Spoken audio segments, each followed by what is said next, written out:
Hi, my name is Angela, and in this video I'm going to be talking about my experience taking my first MPJE, how it went, what tips I would give, and kind of the process that a pharmacy graduate goes through when they start taking their licensure exams, and kind of the process with that. So I am currently a PGY1 resident, pursuing fields of ambulatory care and academia, and I'm doing this YouTube channel to hopefully help anyone out who wants to hear from a current student slash resident pharmacist going through the process, and kind of get my advice and tips on how to improve, hopefully, on mistakes that I make.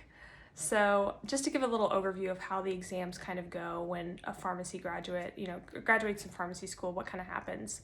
So the NABP, or the National Association of Boards of Pharmacy, is the governing body who handles where you buy the exams, how you get them scheduled, and kind of how you check your score. So they cover those areas. And when you get your score, currently it's a pass-fail. It used to be reported as a certain percentage or scaled score or whatever you want to call it, but now it's pass-fail. But I'll put a link to their website below.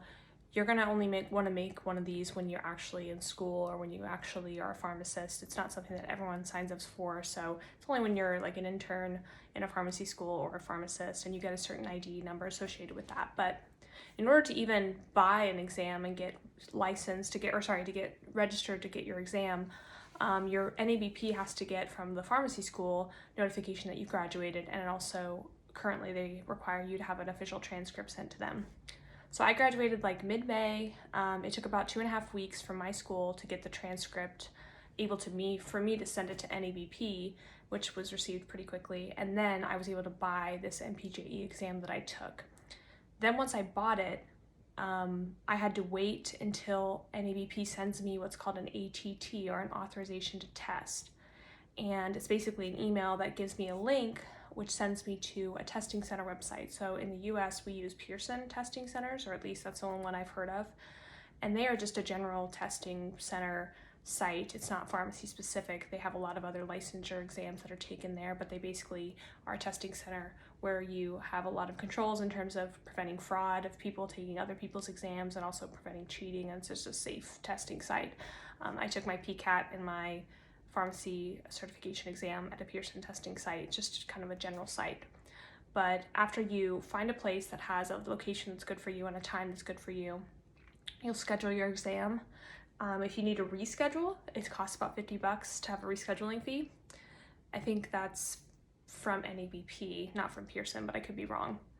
But basically, after you have your exam date, you have your time, you study, and then you test, and then after about 5 to 7 business days, you will get a result on NABP that you will have to go and check. They're not going to email you, they're not going to give you a little notification. You're going to have to go and check the website and kind of refresh and look on that section and see if the pass-fail is listed there. And right now there's a way for you to view your score, I think, even with this pass-fail, but I haven't done that yet. I just know that I passed the first MPJE that I had to take. So this was a MPJE that I had to take for a state that I am not currently from, so I had been doing, my background is in retail and a little bit of hospital, and so that's kind of my background in my home state, but this is a completely new state for me. So that state's Board of Pharmacy had a study resource that I used, a book or a little booklet, whatever you want to call it. I had been studying NAPLEX a lot, so I took a break to get this new state, and I decided I would go ahead and take the MPJE first before my NAPLEX, and you can do it either way, but I had just been studying the law material for that state most currently, so I thought this is the best time for me to take that exam because it's fresh in my mind. I took a break studying NAPLEX, so I tried to think of how long I actually studied for this MPJE, because I had about 2 weeks where I was studying and I was moving and saying goodbye to family, so it honestly wasn't very productive studying. And then I had another 2 weeks of just about starting the residency and also getting adjusted into the new living environment that I'm in, a new state.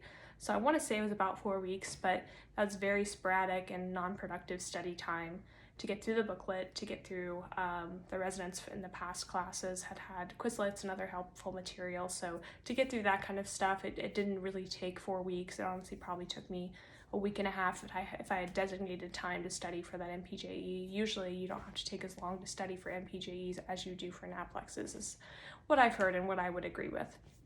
But the test itself, the MPJE, is around 120 questions, and I finished the exam in around 1.5 hours. I think you get about 2.5 hours to finish the exam, but I felt fairly confident going out. The questions were really strange though, to be honest. A lot of law exams, I think you'll hear, are just tricky and specific.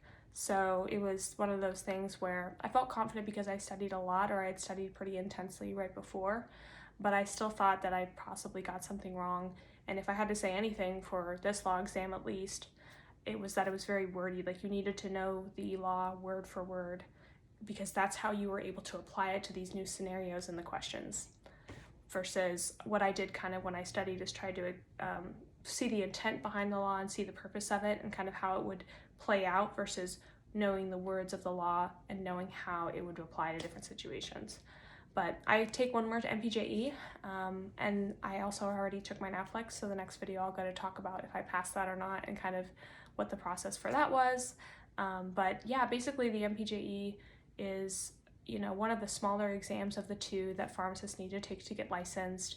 There's a whole process for every exam. That whole NABP Pearson testing process that I outlined is the same for NABP as it is for MPJE. It's all administered through NABP. So that's standard, but I wanted to give a little video on just what the MPJE was like, and let people know that it can be done. I mean, everyone has to take this in order to get licensed, so lots of people take it, and it's a minimal competency in order to say that you understand the law enough for the state that you're practicing in. So I hope this video was helpful. If you liked it, go ahead and like the video and share it if you think it'll be helpful for someone else who has an MPJE coming up, and subscribe to the channel if you want to just keep getting notified of these videos that I do over my pharmacy experience. So have a great week.